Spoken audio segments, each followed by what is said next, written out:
अब से लगभग 300 दिन के बाद भारत में होने वाले लोकसभा चुनावों को लेकर राजनीतिक अटकलबाजियां शुरू हो गई हैं। अपनी अपनी जानकारी के हिसाब से, अपने अपने समझ के हिसाब से, अपने अपने कैलकुलेशंस के आधार पर लोग भविष्यवाणियां कर रहे हैं, अटकलबाजियां कर रहे हैं और लोग ये जो है अनुमान लगा रहे हैं कि दरअसल 2024 में क्या होगा। ज्यादातर लोगों का मानना है कि 2024 में एक बार फिर से केंद्र में नरेंद्र मोदी की वापसी होगी, यानी नरेंद्र मोदी तीसरे टर्म में एक बार फिर से भारत की बागडोर संभालेंगे। जबकि बहुत से लोगों को ऐसा लगता है, बहुत से लोग जो हैं वो ये मानकर चल रहे हैं, ये उम्मीद लगा रहे हैं कि जिस तरह से विपक्ष एकजुट हुआ है उसके बाद 2024 में विपक्ष नरेंद्र मोदी को हराने में कामयाब हो जाएगा।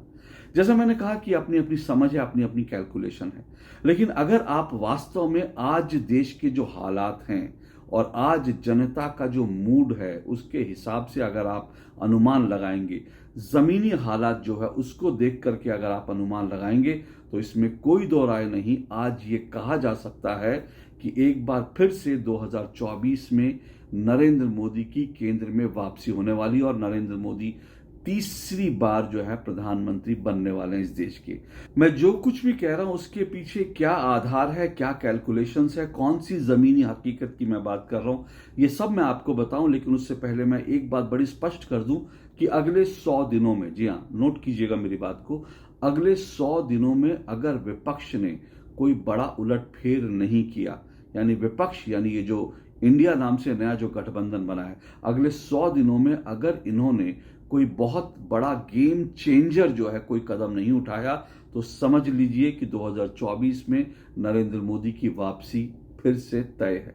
इससे पहले कि मैं आपको अपना कैलकुलेशन बताऊं, मैं आपको यह बता देता हूं कि इस वक्त मूड ऑफ द नेशन क्या है, यानी कि देश की जनता क्या सोच रही है, उसके मन में क्या है। और ये जानने के लिए मैं आपको दो बड़े सर्वे, जो बड़े विश्वसनीय सर्वे हैं, मैं उनके बारे में आपको जानकारी देता हूं। शायद इसके बारे में आपको जानकारी होगी भी। अभी जो है इंडिया टीवी और सीएनएक्स का एक सर्वे आया और बड़ा ही एक विस्तृत सर्वे है ये। और ये सर्वे ये कहता है कि 2024 में, यानी कि आने वाले चुनाव में, और आज के हिसाब से अगर आने वाले चुनाव का कैलकुलेशन करें, तो ये सर्वे कहता है कि एक बार फिर से नरेंद्र मोदी के नेतृत्व में बीजेपी और एनडीए को 318 से ज्यादा सीटें मिलने वाली हैं। 318 से ज्यादा, यानी कि 2019 में जितनी सीटें थी उससे कहीं ज्यादा सीटें बीजेपी और एनडीए के खाते में जा सकती हैं। विपक्ष यानी ये जो नया गठबंधन बना है इंडिया के नाम से, जिसमें कांग्रेस के नेतृत्व में तमाम विपक्षी पार्टियां एकजुट हो गई हैं, इसको करीब करीब 175 सीटें मिलेंगी और 50 सीटें ऐसी पार्टियों के पास चली जाएंगी जो पार्टियां इन दोनों गठबंधनों का हिस्सा नहीं है। आप जानते हैं कि बीजू जनता दल, जो नवीन पटनायक की बीजू जनता दल है, बीएसपी है और इसके साथ साथ वाईएसआर कांग्रेस है, बीआरएस है, ये तमाम पार्टियां जो दक्षिण की कुछ मजबूत पार्टियां हैं, आंध्र प्रदेश की, तेलंगाना की, ये किसी भी गठबंधन में नहीं है और इनके खाते में 50 सीटें जा सकती हैं। इसका मतलब यह है कि जो विपक्ष, कुल मिलाकर समूचा विपक्ष जितनी सीटें लेगा, नरेंद्र मोदी के नेतृत्व में एनडीए उससे दोगुनी सीटों के साथ एक बार फिर से सत्ता में वापसी करेगा। क्या ऐसा संभव है? और अगर ऐसा संभव है तो किस आधार पर ऐसा होगा, ये मैं आपको बताऊं। इससे पहले एक और दूसरा सर्वे बता देता हूं।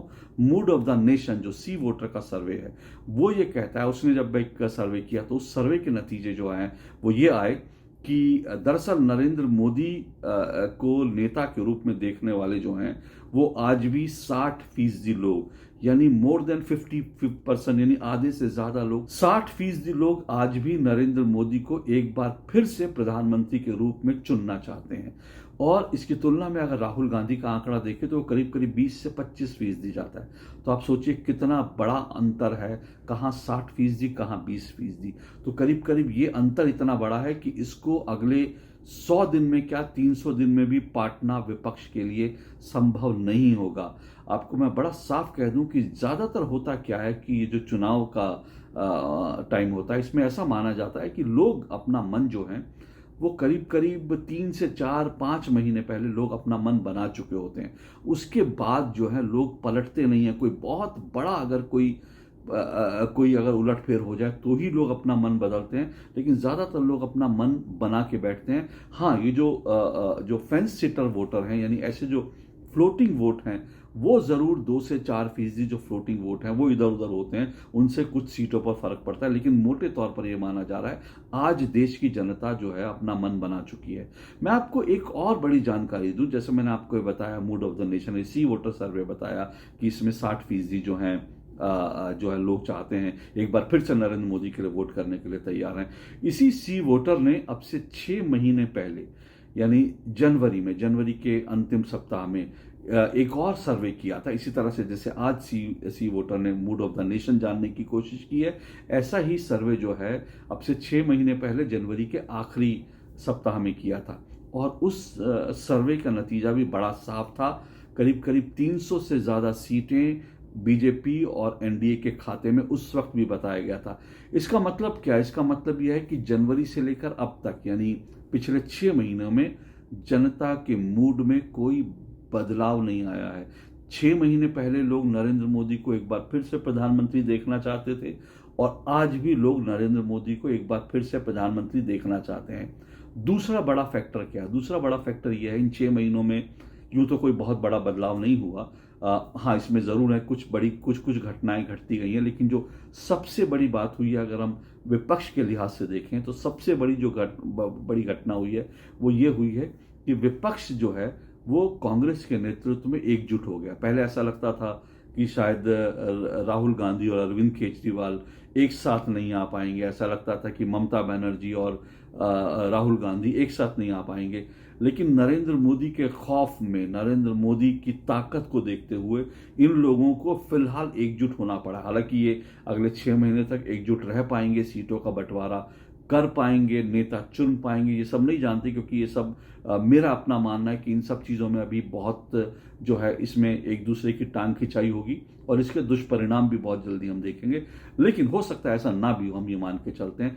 तब भी जो है ये जो मूड ऑफ द नेशन है वो ये कहता है कि जो विपक्षी गठबंधन के एकजुट होने के बाद, विपक्ष के एक साथ आने के बाद भी नरेंद्र मोदी की लोकप्रियता में कोई कमी नहीं आई है। तो 2014 और 2019 के जो नतीजे थे, करीब करीब वही चुनाव नतीजे 2024 में दोहराए जाएंगे, ये मूड ऑफ द नेशन कह रहा है।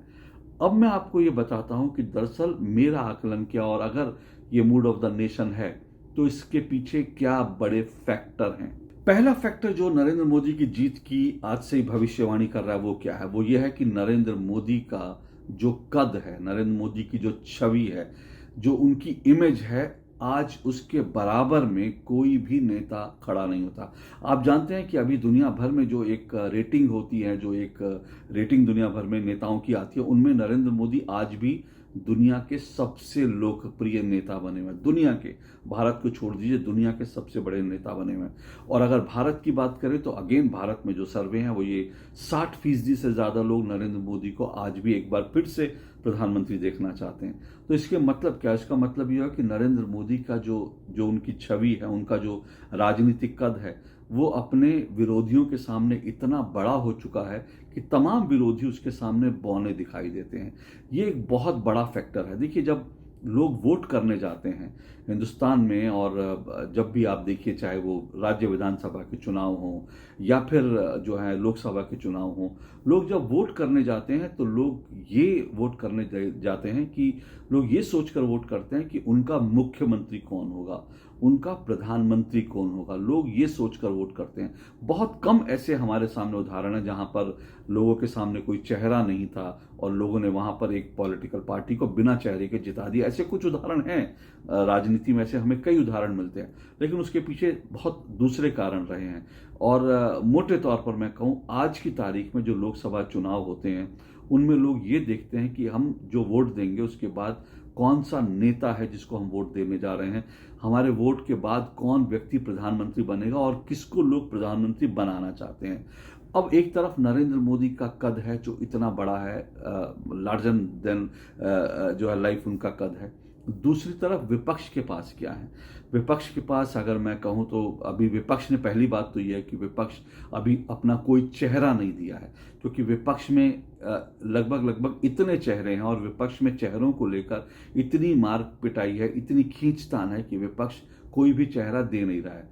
और बल्कि जब एक तरफ हम देख रहे हैं कि विपक्ष कोई चेहरा नहीं दे रहा है, दूसरी तरफ जो है अखिलेश यादव का एक बयान सामने आया। सोचिए विपक्ष कितना अपरिपक्व सा दिखता है। अखिलेश यादव से जब ये सवाल किया गया तो अखिलेश यादव ने कहा कि आपको कैसा प्रधानमंत्री चाहिए, कैसा नेता चाहिए? हमारे पास तो बहुत तरह के नेता हैं, आपको किस उम्र का चाहिए? महिला चाहिए, पुरुष चाहिए, बुजुर्ग चाहिए? आपको जिस तरह का नेता चाहिए उस तरह का प्रधानमंत्री आपको मिल जाएगा। ये टेलर मेड जो है प्रधानमंत्री की, ये नहीं होता। आप कपड़े सिलवाने नहीं जा रहे हैं कि आप कहें मुझे जो है बंद मोरी की पैंट चाहिए, मुझे चौड़ी मोरी की पैंट चाहिए। ये आप देश का प्रधानमंत्री चुन रहे हैं, आप कम से कम जो है ये कपड़े सिलवाने नहीं जा रहे।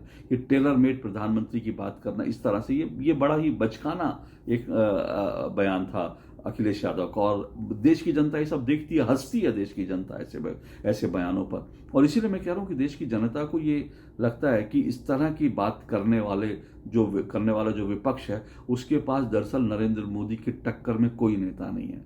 अब आते हैं कि क्या ये राहुल गांधी नरेंद्र मोदी की तुलना में नेता हो सकते हैं? मैंने आपको अभी बताया कि अगर उनकी अप्रूवल रेटिंग देखें और अगर हम सर्वे देखें तो उनको लगभग 20% लोग उनको नरेंद्र मोदी के विरोध में पसंद कर रहे हैं। और इसमें भी 20% लोग, ऐसा नहीं है कि राहुल गांधी को प्रधानमंत्री देखना चाहते हैं। इनमें से 20% लोग वो हैं, इनमें 20% लोगों में ऐसी बड़ी तादाद है जो दरअसल नरेंद्र मोदी को किसी भी कीमत पर हराना चाहते हैं, इसलिए वो राहुल गांधी के पक्ष में आके वोट देते हैं।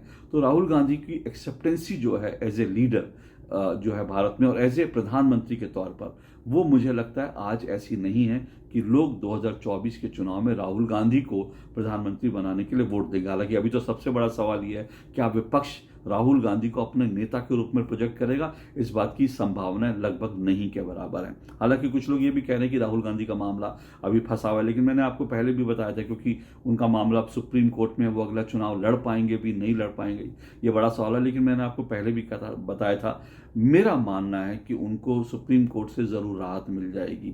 ऐसा मैं कई कारणों से कह रहा हूँ। सुप्रीम कोर्ट के कुछ हाल फिलहाल के वर्डिक्ट जो है, चाहे वो तीस्ता सीतलवाड़ के मामले में आए या कई सारे जो अन्य मामलों में आए, उसके आधार पर मैं आपको कह रहा हूं कि ये जो है कुल मिलाकर राहुल गांधी को राहत मिल जाएगी। तो इसलिए मैं ये नहीं मानता कि राहुल गांधी चुनावी रेस में नहीं होंगे।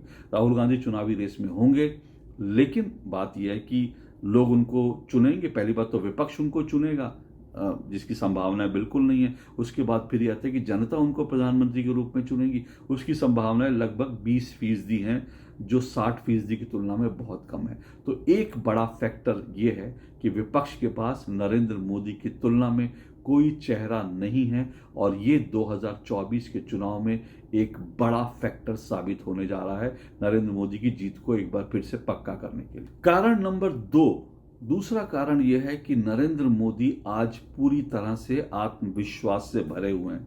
और ऐसा ही नहीं है, जमीनी जो हकीकत है उसको वो जानते हैं, समझते हैं। और विपक्ष भी जमीनी हकीकत बहुत हिसाब से समझता है। हालांकि विपक्ष पॉस्चरिंग जरूर कर रहा है। विपक्ष के लोग कहते हैं कि देखिए हम एकजुट आ गए, अब जो है नरेंद्र मोदी को हरा देंगे। ये सब वो पॉस्चरिंग होती है, पब्लिक पॉस्चरिंग होती है। लेकिन विपक्ष भी जानता है विपक्ष का आत्मविश्वास किस तरह से हिला हुआ है और नरेंद्र मोदी का आत्मविश्वास किस तरह से जो है लगातार बढ़ा हुआ है। उसको लेकर मैं आपको कुछ चीजें बड़ी स्पष्ट करता हूं। हाल फिलहाल आपने देखा होगा कि नरेंद्र मोदी ने ITPO में जब भारत मंडपम का उद्घाटन करने गए तो नरेंद्र मोदी ने वहां क्या कहा? नरेंद्र मोदी ने वहां पर एक तरह से ये ऐलान ही कर दिया कि तीसरे टर्म में उनकी सरकार बनने जा रही है। उन्होंने कहा जब तीसरे टर्म में हम एक बार फिर आएंगे। उनका आत्मविश्वास देखिए, वो पब्लिक के बीच चुनाव से 300 दिन पहले भाषण दे रहे हैं और क्या कहते हैं? वो कहते हैं कि जब तीसरे टर्म में हम आएंगे तो भारत को हम तीसरी सबसे बड़ी अर्थव्यवस्था दुनिया की बना देंगे। तो इस तरह से वो ऐलान कर रहे हैं कि हम पूरी तरह से तैयार हैं तीसरे टर्म में आने के लिए। और वो यही नहीं कहते, वो ये भी कहते हैं कि 2024 के बाद जब हमारी सरकार आएगी तो ये लोगों के सपने पूरे होने का वक्त होगा।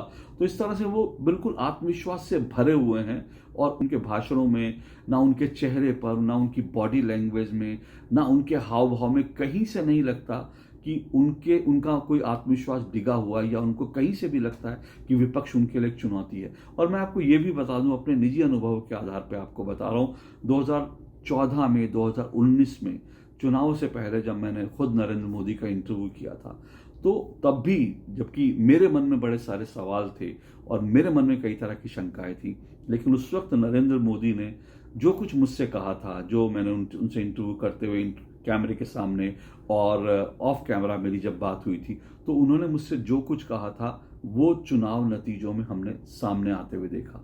तो मुझे इसलिए लगता है कि नरेंद्र मोदी की जो कैलकुलेशन है, उनका जो ग्राउंड से जो उनका जनता के मूड को भांपने का जो उनका जो उनकी जो ताकत है, और साथ साथ उनकी जो टीम को लेकर, अपनी टीम को लेकर उनका जो भरोसा है, इन सब चीज़ों में जो है नरेंद्र मोदी कहीं विपक्ष पर कहीं ज़्यादा भारी पड़ रहे हैं।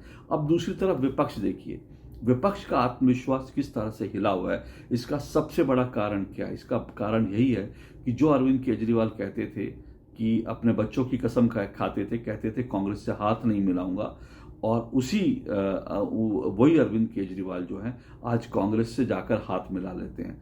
वो राहुल गांधी और वो कांग्रेस जो दिल्ली में अरविंद केजरीवाल को पानी पी पी के कोस रहे थे, अरविंद केजरीवाल को भ्रष्ट बता रहे थे, शराब घोटाले में लिप्त बता रहे थे, और जो ये कह रहे थे अध्यादेश पर जो है, वो जो कांग्रेस अध्यादेश पर अरविंद केजरीवाल का समर्थन देने के लिए तैयार नहीं थी, अचानक से वो कांग्रेस जो है अरविंद केजरीवाल के सामने घुटने टेक देती है। इससे साफ लगता है कि विपक्ष का जो आत्मविश्वास है वो हिला हुआ है। इसलिए जो है विपक्ष किसी भी कीमत पर जाकर घुटने टेक कर एक दूसरे से हाथ मिलाने के लिए तैयार दिख रहा है। ममता बनर्जी कुछ समय पहले तक कांग्रेस को लगातार गालियां दे रही थी। कांग्रेस लगातार ममता बनर्जी को गालियां दे रहा था बंगाल में, और अचानक से जो है ममता बनर्जी कह रही थी राहुल गांधी कांग्रेस नेता होने लायक नहीं है। राहुल गांधी जो है वो उनको अगर नेता हमने प्रोजेक्ट कर दिया और कांग्रेस अगर आगे कर दी तो फिर हम लड़ाई हार जाएंगे 24 की। आज वही ममता बनर्जी कांग्रेस के साथ जो है मिलने के लिए तैयार हो गई, वही कांग्रेस जो है आज ममता बनर्जी से मिलने के लिए तैयार हो गया। तो ये जो है ये नरेंद्र मोदी का खौफ है। ये कुल मिलाकर जो है नरेंद्र मोदी की ताकत, नरेंद्र मोदी की जो लोकप्रियता है, उसके कारण विपक्ष का आत्मविश्वास चुनाव से पहले इस हद तक हिला हुआ है कि किसी भी हद पे जाकर, किसी भी कीमत पे जाकर सब एकजुट हो जाना चाहते हैं, ताकि एक दूसरे को थोड़ी सी ताकत मिल जाए, ताकि एक दूसरे का हौसला अफजाई कर सके। वो होता है ना, जब कोई व्यक्ति जो है, जब कोई टीम हार रही होती है, तो वो आखिरी दम पर वो एक दूसरे को जो है दिखाने की कोशिश करते हैं, एक दूसरे को हौसला बढ़ाने की कोशिश करते हैं कि नहीं नहीं हम जीत जाएंगे। अंदर से सबको पता होता है कि हम हार रहे हैं, लेकिन फिर भी लास्ट मिनट तक वो अपने जो है जो जिस बैट्समैन ने जिंदगी में कभी 50 रन नहीं बनाए होते उसको भी कहते हैं नहीं तुम विकेट पे टिके रहना और हम बना लें। इस तरह से जो भरोसा देते हैं, तो उसी तरह से विपक्ष एक दूसरे को भरोसा देने की कोशिश कर रहा है, लेकिन कुल मिलाकर देखें तो विपक्ष का भरोसा पूरी तरह से डिगा हुआ है। तीसरा कारण जो है, जिसके कारण मैं कह रहा हूं कि एक बार फिर से 24 में नरेंद्र मोदी की वापसी जो है वो तय दिख रही है। तीसरा बड़ा कारण जो है वो मोदी और योगी की जोड़ी है। मोदी और योगी की जोड़ी, इसका क्या मायने है? इसका मायने है कि देखिए, कई स्टेट्स में हो सकता है कि नरेंद्र मोदी की लोकप्रियता, वैसे तो मैं आपको बता दूं कि विधानसभा चुनाव में और लोकसभा चुनाव में लोग जो हैं अलग अलग पैटर्न पर वोट देते हैं, और कर्नाटक में बीजेपी हारी, हिमाचल में हारी। इसका मतलब ये नहीं है कि वहां बीजेपी लोकसभा चुनाव भी हार जाएगी, ऐसा होता नहीं है, क्योंकि लोकसभा चुनाव और विधानसभा चुनाव अलग होते हैं। लेकिन फिर भी क्या होता है कि स्टेट में भी एक बार मान लेते हैं कि चलिए स्टेट में भी जो लोग एक बार नेता देखेंगे, लोग ये देखेंगे स्टेट में उनके पास कौन है। फिर कह रहा हूं, लोकसभा चुनाव में स्टेट मायने नहीं रखते, स्टेट नेता मायने नहीं रखते। लेकिन क्या होता है कि अगर आपके पास स्टेट में एक ऐसा नेता है जिसकी लोकप्रियता बड़ी जबरदस्त है, और आपके पास केंद्र में नरेंद्र मोदी जैसा नेता है, तो ये कॉम्बिनेशन डेडली कॉम्बिनेशन हो जाता है। और उत्तर प्रदेश में ये डेडली कॉम्बिनेशन है, योगी और मोदी की जोड़ी का डेडली कॉम्बिनेशन है। नरेंद्र मोदी उत्तर प्रदेश में मतलब उनकी लोकप्रियता जो आसमान छू रही है, दूसरी तरफ योगी आदित्यनाथ मुख्यमंत्री के तौर पर उनकी लोकप्रियता भी जो है वो भी आसमान छू रही है। इसलिए मैं कह रहा हूँ डेडली कॉम्बिनेशन है। और बड़ी बात, इससे भी बड़ी बात क्या है, ये दो डेडली कॉम्बिनेशन है, और वो भी उत्तर प्रदेश में जो सबसे ज्यादा सीटें देता है। 80 लोकसभा सीटें अकेले उत्तर प्रदेश से आती हैं, 80 लोकसभा सीटें। और ये कहते हैं कि दिल्ली का रास्ता जो है वो दरअसल यूपी से, लखनऊ से होके जाता है। अब इन 80 लोकसभा सीटों वाले राज्य में बीजेपी इतनी स्ट्रांग है, बीजेपी के पास एक नहीं दो दो नेता हैं इतने बड़े कद वाले। उसके कारण आज जो कैलकुलेशन है उसके अनुसार उत्तर प्रदेश में बीजेपी 80 में से 70 सीटें जीतने की स्थिति में है। आप सोचिए, ये एक तरह से स्वीप है, 80 में से 70 सीटें बीजेपी जीतने की स्थिति में है। और ये जो है बीजेपी को केंद्र में सरकार बनाने के लिए एक बड़ी ताकत देता है। आप सोचिए कि उत्तर प्रदेश जैसे स्टेट में अगर विपक्ष है ही नहीं तो देश में विपक्ष क्या करेगा, आप उसकी कल्पना कर सकते हैं। तो ये जो मोदी योगी की जोड़ी है, ये बीजेपी की 2024 में वापसी की राह जो है प्रशस्त कर रही है। एक बड़ा कारण 2024 में बीजेपी की जीत का बन रहा है। चौथा बड़ा कारण जो बीजेपी की जीत की राह प्रशस्त कर रहा है वो दरअसल वो ये है कि लोगों का भरोसा जो है नरेंद्र मोदी में बना हुआ है। ऐसा नहीं है कि इस सरकार को लेकर लोगों के मन में नाराजगी नहीं है, लेकिन बहुत सारे मुद्दों पर लोगों की नाराजगी हो सकती है। लेकिन मोटे तौर पर देखें तो लोगों का भरोसा इस सरकार में बना हुआ है। लोगों को लग रहा है जिस तरह से विकास के काम हो रहे हैं, डेवलपमेंट के मुद्दे पर जो काम हो रहे हैं, विपक्ष हालांकि मुद्दे उठाता है, विपक्ष के पास मुद्दे जो है वो कुछ ना कुछ मुद्दे विपक्ष बनाता जरूर है। और विपक्ष को मुद्दे उठाने भी चाहिए, विपक्ष को सरकार को घेरना भी चाहिए, विपक्ष को सरकार के खिलाफ नए नए मुद्दे लाने भी चाहिए। लेकिन कुल मिलाकर अगर आप देखेंगे तो लोगों का भरोसा जो है वो बना हुआ है नरेंद्र मोदी में। ये मूड ऑफ द नेशन और जितने सर्वे हैं वो भी दिखाते हैं। और अगर आप देश में कहीं भी घूमने के लिए निकल जाए, मैं भी देश में कई जगह जाता हूं, और लोगों का जो मोटे तौर पर भरोसा जो है बना हुआ, लोगों को लगता है नरेंद्र मोदी जिस रास्ते पर देश को आगे लेके जा रहे हैं वो तरक्की का रास्ता है और उनके मुकाबले में कोई भी नेता नहीं है। और ये एक बड़ा रीजन है, ये एक बड़ा कारण है, नरेंद्र मोदी में लोगों का भरोसा बना हुआ है। अब उसके बाद एक अगले जो है कारण पर मैं आ जाता हूं। पांचवा कारण जो है वो, पांचवा बड़ा कारण क्या है जो जमीनी हकीकत दिखा रहा है, जो ये बताता है कि एक बार फिर से 24 में नरेंद्र मोदी की वापसी होगी। पांचवा बड़ा कारण बीजेपी की रणनीति है। बीजेपी आप जानते हैं कैडर बेस्ड पार्टी है और बीजेपी ने अपना कैडर को इस हद तक जो है स्ट्रांग कर दिया, इस हद तक बीजेपी ने अपने कैडर को जो है सशक्त मजबूत बना दिया है कि उसके मुकाबले में कोई दूसरी पार्टी नहीं ठहरती। हालांकि मैं आपको यहां पर एक बात ये भी बता दूं, बीजेपी के सामने चुनौती, जब मैं कैडर की बात कर रहा हूं तो ये बता दूं बीजेपी के सामने चुनौती क्या है। बीजेपी के सामने चुनौती यह है अपने कैडर को जो है संगठित रखना, मजबूत रखना और साथ साथ अपने कैडर को एक बार फिर से मैदान में उतारना। क्योंकि बीजेपी के कैडर, क्योंकि बीजेपी में जो मोटे तौर पर जो होता है कि कई बार कार्यकर्ता नाराज होते हैं, कार्यकर्ताओं का काम नहीं होता। जैसे मैं उत्तर प्रदेश में सुनता हूँ, कई और राज्य में सुनता हूँ कि वहाँ पे ब्यूरोक्रेसी बहुत हावी है। लोग कहते हैं कि बीजेपी के जो कार्यकर्ता हैं उनके काम नहीं होते और कार्यकर्ता को लगता है सरकार तो हमारी है लेकिन फिर भी जो है हमारे कोई काम नहीं हो रहे। तो इसके कारण जो है ये एक चुनौती है। तो बीजेपी को अपने कार्यकर्ताओं को मनाना भी पड़ेगा, उनको जो है मजबूती से उतारना भी पड़ेगा। ये एक चुनौती है, बीजेपी अपने कार्यकर्ताओं को किस तरह से संगठित करके मैदान में उतार सकती है। हालांकि मेरा मानना है कि बीजेपी का जो कार्यकर्ता है वो कई बार नाराज भी होता है, कई बार, और हर कार्यकर्ता नाराज होता है, नाराजगी उनकी कई बार जायज भी होती है, कई बार उसके पीछे रीजन भी होता है। लेकिन मोटे तौर पर मुझे लगता है कि 2024 की शुरुआत में जब राम मंदिर जो है उसका उद्घाटन हो जाएगा, रामलला जो हैं वो विराजमान हो जाएंगे और रामलला के कपाट खुल जाएंगे, भव्य मंदिर बनकर तैयार हो जाएगा, तो मुझे लगता है कि बीजेपी का जो कार्यकर्ता है, क्योंकि वो आइडियोलॉजिकल बेस पर जुड़ने वाला, बीजेपी का जो कार्यकर्ता है वो अपने निजी कारणों से कम बल्कि वो आइडियोलॉजिकल कारणों से ज्यादा जुड़ा हुआ है कि इस देश में समान नागरिक कानून हो, 370 हटानी है, राम मंदिर बनना है, हिंदुओं की कोई सुनवाई नहीं होती, हिंदुओं की बात सुनने वाली कोई सरकार हो। ये तमाम कारण है जो, और जब जो बीजेपी का कार्यकर्ता जो इन वैचारिक आधार पर पार्टी से जुड़ता है, तो इन वैचारिक आधार में इसमें एक बड़ा वैचारिक कारण जो है वो राम मंदिर रहा है। एक बड़ा इशू रहा है बीजेपी का इतने सालों में। राम मंदिर का जब उद्घाटन होगा तो बीजेपी के जो तमाम कार्यकर्ता हैं उनमें से मैक्सिमम कार्यकर्ताओं की जो जो जो थोड़ी बहुत भी अगर नाराज़गी होगी वो आप देखेंगे वो रामलला सब का नाराज़गी को धो देंगे और एक बार फिर जय श्री राम करके बीजेपी के कार्यकर्ता मैदान में होंगे। ऐसा मैं अपने राजनीतिक अनुभव के आधार पर बता रहा हूँ। पर एक तरफ मैंने बताया कि एक तरफ बीजेपी की कैडर बड़ा स्ट्रांग है, लेकिन उससे भी एक बड़ी बात यह है कि बीजेपी अपनी रणनीति जिस तरह से बना रही है।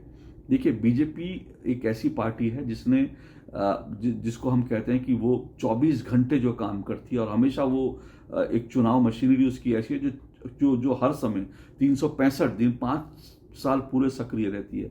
तमाम चीज़ों पर काम होता है। बीजेपी ने अपने आप को जो है अपना डिजिटलाइजेशन कर दिया है। बीजेपी ने जो है अपना पूरा का पूरा जो है अपने कार्यकर्ताओं को, अपने वर्कर्स को, अपने वोटर्स को लेकर जो है उसने जो है उनकी डेटा सब कलेक्ट कर रखा है। एक एक चीज़ बीजेपी के पास है। और उससे भी बड़ी बात क्या है कि बीजेपी ने अपनी रणनीति पर बहुत पहले काम करना शुरू कर दिया। वो रणनीति क्या है? बीजेपी ने जो अभी रणनीति है, बीजेपी ने कम से कम ऐसी 150 से ज़्यादा 175 सीटें, क्योंकि देखिए बीजेपी कई राज्यों में बीजेपी को भी मालूम है कि वो मैक्सिमम सीटें जीत चुकी है। गुजरात में, राजस्थान में, मध्य प्रदेश में, दिल्ली में कई राज्य हैं कि बीजेपी मैक्सिमम सीटें अपनी जीत चुकी है। दिल्ली में 7 की 7 सीटें आप जीत चुके हो। इसी तरह से गुजरात में आप क्लीन स्वीप कर चुके हो। राजस्थान में आपने जो है लगभग क्लीन स्वीप कर रखा है। मध्य प्रदेश में आपने लगभग क्लीन स्वीप कर रखा है। तो ऐसे स्टेट में बीजेपी को भी पता है कि वहाँ उस प्रदर्शन को उससे ऊपर तो आप नहीं जा सकते। ये ज़रूर हो सकता है कि उससे नीचे आ जाएं, तो यहाँ पर बीजेपी की कुछ सीटें कम हो सकती हैं।